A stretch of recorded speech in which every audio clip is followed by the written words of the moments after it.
नमस्कार, मी स्वरदा. मुंबई 24च्या खास मुलाखत या सदरात आपलं स्वागत. 23 जानेवारीला शिवसेनेचा शिवबंधन सोहळा संपन्न झाला होता. या सोहळ्याची राष्ट्रवादी प्रमुख शरद पवार यांनी खिल्ली उडवली होती. याला प्रत्युत्तर देताना शिवसेनेचे नेते दिवाकर रावते यांनी मुंबई 24चे संचालक विक्रांत जोशी यांच्याशी केलेला हा संवाद.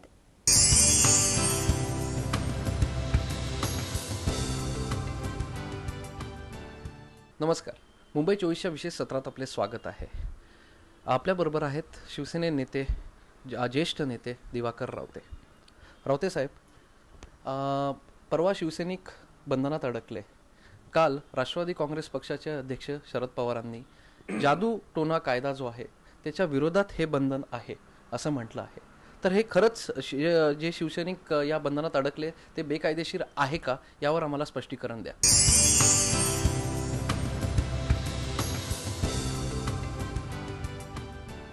महाराष्ट्रामध्ये जादूटोणा नावाचा कुठलाही कायदा अस्तित्वात नाही. जो कालच्या सभागृहात कायदा निर्माण झाला तो नरबळी आणि अघोरी प्रथा याच्या संदर्भात झाला आहे. त्यामुळे असं जे घडत असेल त्या व्यतिरिक्त जे काय धार्मिक असेल त्याला ह्या महाराष्ट्रामध्ये कोणतेही कायद्यातून बंधन नाही, हे प्रथमतः मी या माध्यमातून जनतेपर्यंत पोचवू इच्छितो. मला एक वाईट वाटतं की या महाराष्ट्राचा जाणता राजा, ज्यांचं सरकार आहे, ज्याने हा कायदा करण्याकरता पुढाकार घेतला, आम्ही जे काय बंधन घातले ते आमची शपथ आहे. आदरणीय शिवसेना प्रमुख जाऊन 1 वर्ष झालं. मागच्या वर्षी त्यांचा वाढदिवस आला तेव्हा आम्ही दुःखी होतो. तरी आदरणीय पक्षप्रमुख उद्धवजी ठाकरे यांनी त्यावेळेला आमची संपूर्ण शिवसेनेची महत्त्वाची बैठक घेतली होती आणि त्या बैठकीमध्ये शिवसेना प्रमुख हे पद गोठवून ते कायमस्वरूपी फक्त शिवसेना प्रमुख आणि शिवसेना प्रमुख हे एकच बाळासाहेब ठाकरे राहतील अशा प्रकारचा निर्णय पक्षाने घेतला. मग ह्यामुळे भविष्यात शिवसेना प्रमुख फक्त बाळासाहेब ठाकरे, बाकी कोण नसतील. त्याच वेळेला आदरणीय उद्धवजी ठाकरे यांना पक्षप्रमुख म्हणून ठराव मंजूर करून घेतला. हे तो महत्त्वाचा दिवस आमच्या दृष्टीने आम्ही निर्धार केला त्या वाढदिवसाला. कालचा हा वाढदिवस आला तो तमाम शिवसैनिक मातोश्रीवर यायचे, शिवसेना प्रमुखांना साथ घालायचे, त्यांच्याकरता होता. आणि म्हणून महाराष्ट्रातल्या कानाकोपऱ्यातनं शिवसेनेचे शिवसैनिक आदरणीय शिवसेना प्रमुखांना मानवंदना देण्याकरता काल आलेले होते.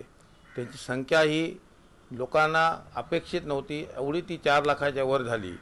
आणि मग आम्ही व्रत घेतलं की होय साहेब, आज आम्ही तुमच्यात नसत तरी आम्ही तुमच्यासाठी कालपर्यंत प्राण द्यायला तयार होतो, ते काही करू, तुमचा शब्द खाली पडू देणार नाही.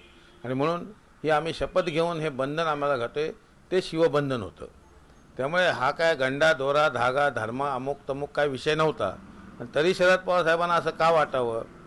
एक गोष्ट बरोबर आहे, या महाराष्ट्रामध्ये नरबळीचा कायदा मंजूर झालेला आहे आणि काल 4 लाखाच्या वर शिवसैनिकांनी शिवसेना प्रमुखांना वचनबद्ध होत आपल्या हातामध्ये हा जो गंडा घातलेला आहे त्यांनी हे उद्याचं काँग्रेस आणि राष्ट्रवादी सरकार खतम करण्याची शपथ घेतली. म्हणजे उद्याचा जो राजकीय नरबळी असणार आहे 14चा, तो राष्ट्रवादी आणि काँग्रेस असेल तेव्हा त्या नरबळी हा जर घडणार आहे भविष्यातला, त्या संदर्भात कदाचित शरद पवार साहेब बोलले असतील. रावते साहेब, पण मला एक प्रश्न समजला नाही. मग आता उद्या राखी बंधनाबद्दल शरद पवारांचं काय मत आहे ते जाहीर झालं पाहिजे. तो एक विश्वास असतो बहिणीने भावाला दिलेला की तुझं संरक्षण मी करीन. हाही विश्वास आहे शिवसेना प्रमुखांनी आमच्या मनगटात बांधलेला की आज हे बतवून माझी शपथ घेऊन जाते. या महाराष्ट्रातील ते शपथेमध्ये असं म्हटलं आहे की या महाराष्ट्रामध्ये सगळं दुर्दैवी शक्तीपासून महिलांचं असून सर्वांचं रक्षण करण्याची शपथ आम्ही काल घेतलेली आहे. ही साधी गोष्ट नाही. तेव्हा रक्षाबंधन आणि कालचं बंधन ह्याच्यामधली सामाजिक पवित्रता जी आहे ती फार महत्त्वाची आहे. म्हणून आदरणीय शरद पवार साहेबांनी आता भविष्यामध्ये येणाऱ्या रक्षाबंधनासंदर्भातही जर खुलासा केला, कायद्यामध्ये खुलासा केला तर मला आनंद होईल. अच्छा, वळूया थोडंसं राजकीय समीकरणाकडे. आप पक्ष आता दिल्लीत खूप मोठा झालेला आहे. आप पक्षाचं आपल्या महाराष्ट्रात काय वाटतं, याचं फ्युचर काय वाटतं, याबद्दल जरा आम्हाला सांग. पहिला आपण जे बोललात की दिल्लीमध्ये तो मोठा झाला, तो मोठा वगैरे काय झालेला नाही. मुळामध्ये भारतीय जनता पक्षाचे 32 निवडून आले, म्हणजे पूर्वीपेक्षा जास्त आले. मताची संख्याही जास्त आहे, याचा अर्थ भारतीय जनता पक्षाचा मतदार हा वाढला. आणि काँग्रेस अपेक्षेपेक्षाही एका गाडीत बसून जातील एवढेच निवडण्याचा अर्थ मुस्लिम जो मतदार प्रामुख्याने या काँग्रेसचा मतदार जो दिल्लीमध्ये असावा, त्यांनी संपूर्ण या काँग्रेसच्या चुंबाचुंबी करून जी नाटकं करतात मुस्लिम समाजाबद्दलची, त्याचा तिरस्कार दाखवण्याकरता आपला मतं दिली असावीत. आणि त्याचा आता हे मला एवढं करता पटायला लागलेलं आहे की आपचे पण मुख्यमंत्री जे कुठली लाल दिव्याची गाडी वापरणार नव्हते, काही नव्हते, त्यांनी आता दिव्याची गाडी घेतली आहे. पण आपल्या गाडीवरचा दिवा हा हिरवा बनवलेला आहे आणि गाडीचा नंबर 786 घेतलेला आहे. आणि मुसलमानांना खुश करणारा एक मुख्यमंत्री आपल्या दिवासहित आणि नंबरसहित ज्यावेळेला मैदानात उतरतो तेव्हा आपला तिकडच्या मुस्लिम समाजाने 100% मतदान केलं असावं काँग्रेसला सोडून, असा त्याचा अर्थ निघतो. म्हणून आप ही कोणाच्या तरी नाराजीतून निर्माण झालेली एक विकृती आणि त्यांनी आता परवा सिद्ध केलं. तिसरा प्रश्न, जैन समाजाला अलीकडे आरक्षण मिळालेलं आहे, त्यांना अल्पसंख्यामध्ये मोजलं जातं आता. तर याबाबत राहुल गांधींनी पुढाकार घेऊन हा निर्णय पटापट घेऊन घेतला, तर याबद्दल तुम्हाला काय सांगायचं आहे?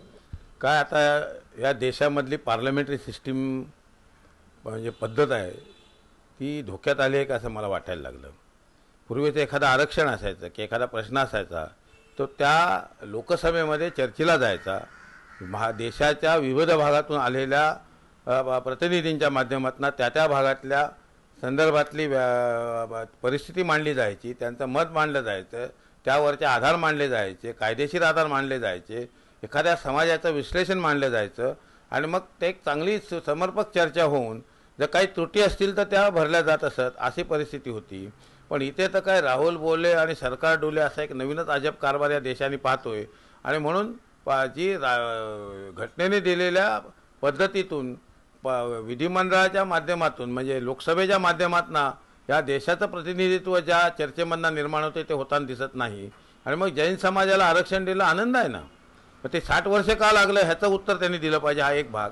पण जैन समाज असा काय असा उकिरडार वगैरे पडलेला नाही. या देशातला सर्वात चांगला म्हणजे समाज प्रतिष्ठा राखणारा, धर्माचा स्वतःचा अभिमान बाळगणारा, सुसंस्कृत असलेला आणि तरीही आर्थिकदृष्ट्या सबळ असलेला असा हा समाज आहे.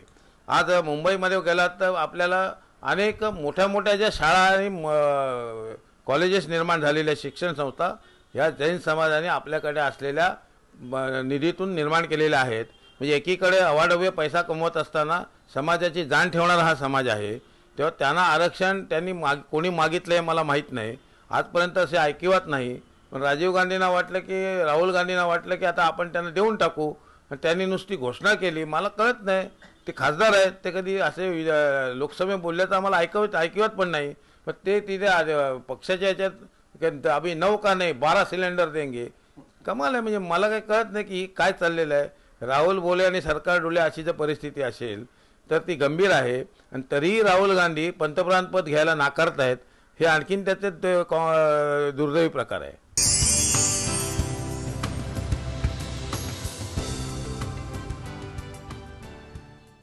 या खास सत्रात वेळ झाली इथेच थांबायची. आपण पाहत रहा मुंबई 24. नमस्कार.